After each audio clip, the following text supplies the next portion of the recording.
اور بے شک لوط بھی یقیناً رسولوں میں تھا، ہم نے انہیں اور ان کے گھر والوں سب کو نجات دی بجز اس بڑھیا کے جو پیچھے رہ جانے والوں میں رہ گئی۔ پھر ہم نے اوروں کو ہلاک کر دیا اور تم تو صبح ہونے پر ان کی بستیوں کے پاس سے گزرتے ہو اور رات کو بھی، کیا پھر بھی نہیں سمجھتے؟ قرآن میں قوم عاد کا ذکر 23 مرتبہ، قوم سمود کا 24 اور اہل مدائن کا 7 مرتبہ آیا ہے۔ زیر نظر قسط میں ہم یہ دیکھنے کی کوشش کریں گے کہ یہ اقوام کن علاقوں میں رہتی تھی، ان کے لوگ کون تھے، وہ کہاں سے آئے تھے اور ان کی حقیقی تاریخ کیا کہتی ہے۔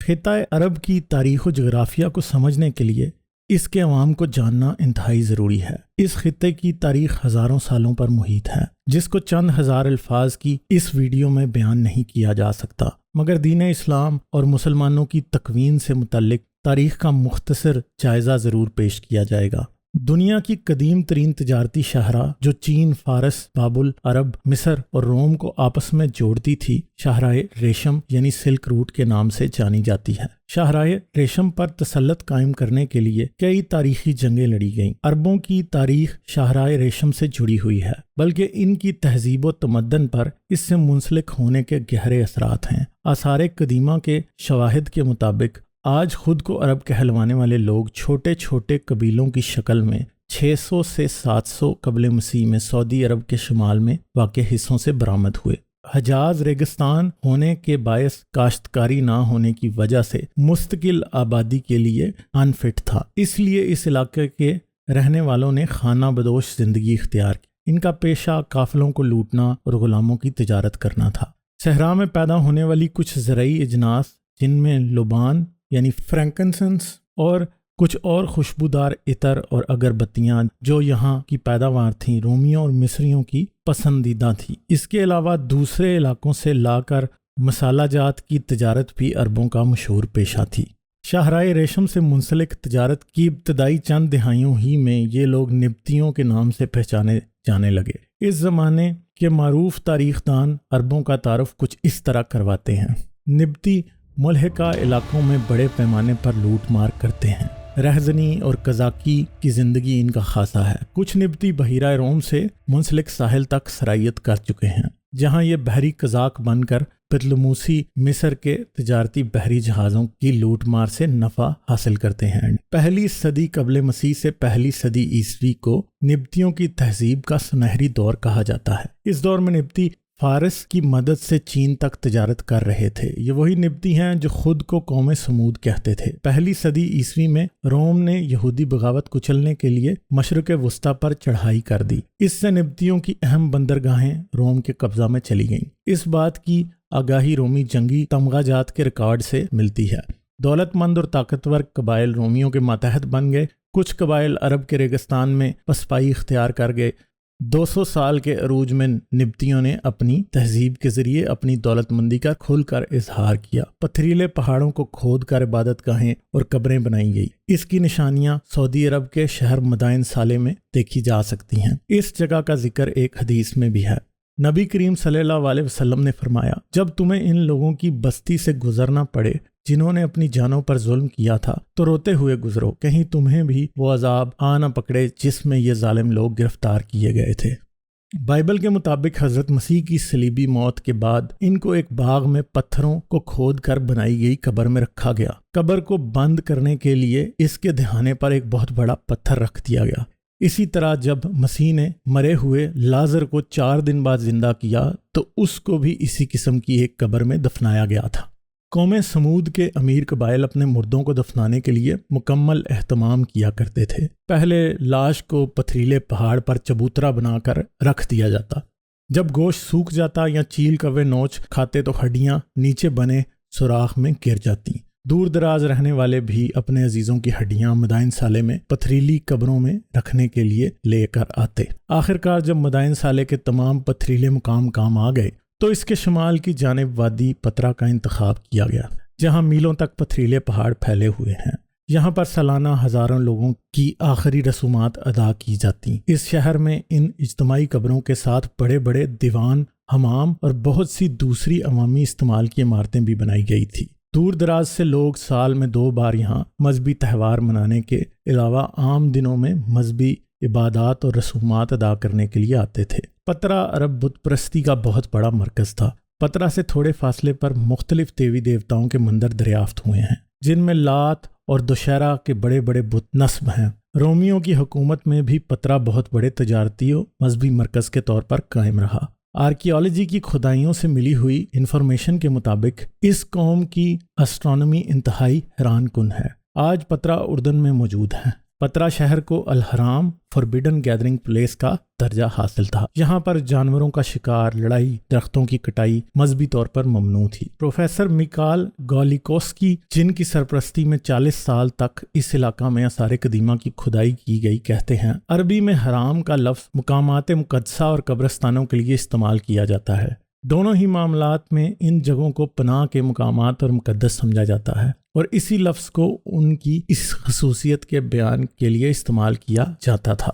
بعد ازاں پروفیسر میکال نے آل ہجر کی کندہ کاریوں میں اس بات کی نشاندہی بھی کی کہ پتھروں کو کاٹ کر بنائی گئی قبروں کو بھی الحرام سمجھا جاتا تھا، اور اسی طرح یہی امر پترا کی پتھروں میں بنائی گئی قبروں کے متعلق بھی درست سمجھا جاتا ہے۔ بائبل میں ہیکل سلیمانی سے بھی پترا کی طرح الحرام والے اسلوب منسلک ہیں۔ یہاں پر لڑائی منع تھی، حتیٰ کہ مجرم ہیکل میں جا کر چھپ جاتے تھے، ان کا قتل بھی ممنوع ہوتا تھا۔ یعنی مشرق وسطیٰ میں الحرام جیسی خصوصیات بہت سے مذہبی مقامات سے منسلک رہی ہیں۔ 313 عیسوی میں روم نے مسیحیت کو سرکاری مذہب قرار دے دیا۔ اس وقت پترا کے خفیہ مسیحی، جو شہر کے الحرام ہونے کی وجہ سے مسیحیت کے اعتراف سے گھبراتے تھے، اعلانیہ عبادت کرنے لگے۔ اس کے علاوہ مسیحی تاریخ دان ایسوبیس نے اپنی تواریخ میں پترا کو شیطانی غلطی کا شکار، توہم پرست مردوں سے بھرا ہوا قرار دیا اور اس پر غصے کا اظہار کیا۔ پترا سے ملے ہوئے ایویڈنس کے مطابق یہ مقام گزشتہ 8000 سال سے انسانوں کی جائے سکونت رہا ہے، لیکن پترا شہر کی مخصوصیت اور وجود کا ذکر بائبل میں سلا یعنی عبرانی میں پتھر کے نام سے آتا ہے۔ مسیح نے اپنے رسول شمعون کا نام پطرس یہ کہہ کر رکھا کہ تو وہ چٹان ہے جس پر میں اپنی کلیسیا کھڑی کروں گا۔ قوم عاد اسی شہر کے مکین تھے۔ بائبل کے مطابق آل عاد بھی بنی ابراہیم ہیں۔ بائبل کے مطابق قوم عاد اور یہودیوں کی کبھی نہیں بنی اور ہمیشہ چپکلش اور جنگ جاری رہی۔ بائبل اس جنگ کی کئی وجوہات بیان کرتی ہے، جن میں قوم عاد کا خروج مصر کے بعد موسیٰ اور بنی اسرائیل کو راستہ دینے سے انکار اور حضرت داؤد کی قوم عاد سے جنگ بھی قرار دیا جاتا ہے۔ اس دشمنی کا ذکر گنتی 20 باب آیات 18 تا 20، پہلا سیموئیل باب 14 آیت 47، دوسرا سیموئیل باب 8 آیات 13 اور 14، دوسری تواریخ باب 20، زبور 137 آیت 7 میں ملتا ہے۔ بائبل کے مطابق قوم عاد بنی ابراہیم تھے، مگر اپنے باپ دادا کے مذہب کو چھوڑ کر انہوں نے بال دیوتا کی پرستش شروع کر دی۔ حضرت عیسیٰ کے زمانے سے محمد کی پیدائش تک پترا کے حالات پر ایک مختصر نظر ڈالتے ہیں۔ پلینی اعظم اور دیگر اہل قلم نے پترا کو نبطیوں کا دارالحکومت قرار دیا اور کہا یہ شہر اپنے محل وقوع اور قدرتی خد و خال کی وجہ سے ایک بلند قلعہ اور اس وقت کا سب سے اہم تجارتی مرکز تھا۔ اس کے مغرب میں غزہ، شمال میں بوسرا اور دمشق، جنوب میں وادی انونا یعنی لیوکوم، عقبہ، بحیرہ عرب اور جنوب مشرق میں ریگستان کے راستے خلیج فارس ہے۔ قرآن نے جن شہروں کا ذکر کیا ہے وہ سب اسی علاقے کے ارد گرد واقع ہیں۔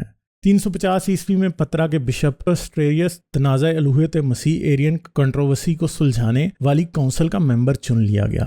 شروع میں تو اسٹریریس تثلیث کے حامی رہے، مگر آخر میں روم کے بجائے مشرقی کلیسا یعنی آرتھوڈاکس کی حمایت میں ہو گئے، مگر اس سے پترا کی مذہبی سیاست پر کوئی اثر نہیں پڑا۔ بت پرست اسی طرح بت پرستی میں مصروف رہے۔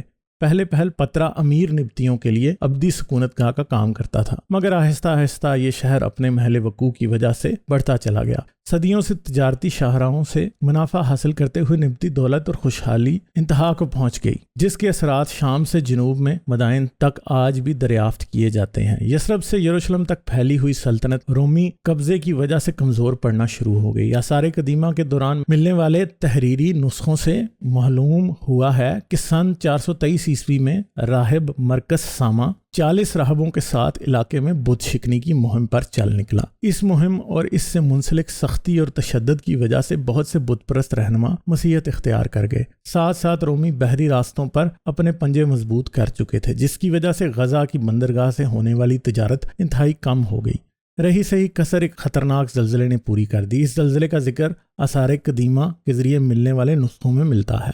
معلوم ہوتا ہے کہ شہر کے عمرہ یہاں سے دوسرے شہروں کی طرف کوچ کر گئے، لیکن زیریں طبقات کے لوگ شہر کے ایک حصے میں آباد رہے۔ بعد ازاں نبطی عربوں کے نام سے پہچانے جانے لگے۔ بہت سے لوگ یثرب کا رخ بھی کر گئے۔ سن 1950 میں پترا کے ایک کلیسا میں کھدائی کے دوران یونانی زبان کے 50 خط دریافت ہوئے۔ ان خطوط میں شہر کی دگرگوں حالت کا تفصیلاً ذکر کیا گیا ہے۔ پھر 9 جولائی 551 کو ایک اور زلزلے نے شہر کو تقریباً تباہ کر کے رکھ دیا اور یہ کبھی بھی اپنی شان رفتہ کو نہ چھو پایا۔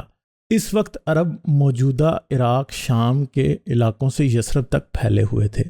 سن 300 میں روم اور فارس کی لڑائی اور کشمکش نبطیوں کی یکجہتی پر اثر انداز ہوئی اور ان کے قبیلے انتشار پسندی کا شکار ہو گئے۔ ان قبائل میں سارسن یعنی عرب کے خانہ بدوش قبائل، آل ہجر، آل اسماعیل، مہاجریہ، مہاجرون قابل توجہ ہیں۔ یہ قبائل روم اور فارس کی جنگ سے متاثر ہونے کی وجہ سے یروشلم اور پترا کے جنوب میں سکونت اختیار کر گئے۔ سعودی عرب کے جنوب میں آباد یمنیوں کا بھی تجارت میں بڑا ہاتھ ہے اور سیبینز کا تعلق اس علاقے سے بھی ہے، لیکن یہاں پر قوم سمود ہی کی بات کی جا رہی ہے۔ قوم سمود 500 سال تک تجارت کرتے ہوئے بت پرست یونانی، رومی، فارسی اور یہودیوں کی ملی جلی ثقافت و مذہبی اثرات کا امتزاج بن چکے تھے۔ عربی ناموں پر کی گئی تحقیق بھی اسی بات کو تقویت دیتی ہے۔ ویڈیو کو لائک کرنا مت بھولیں، اور اگر آپ نے ابھی تک سبسکرائب نہیں کیا تو سبسکرائب کے بٹن کو دبا کر سبسکرائب کر لیں، اور ساتھ ہی گھنٹی کے بٹن کو دبا کر گیٹ آل نوٹیفیکیشنز پر کلک کر لیں تاکہ آپ سے کسی بھی ویڈیو اور لائیو سٹریم کا نوٹیفیکیشن مس نہ ہونے پائے۔ اس کے ساتھ ساتھ میرے کام کو سپورٹ کرنے کا بہترین طریقہ پیٹریون پر ممبر بننا ہے۔ آپ صرف $3 پر منتھ سے چینل کی ممبرشپ حاصل کر سکتے ہیں۔ یوٹیوب پر بھی آپ چینل کے ممبر بن سکتے ہیں۔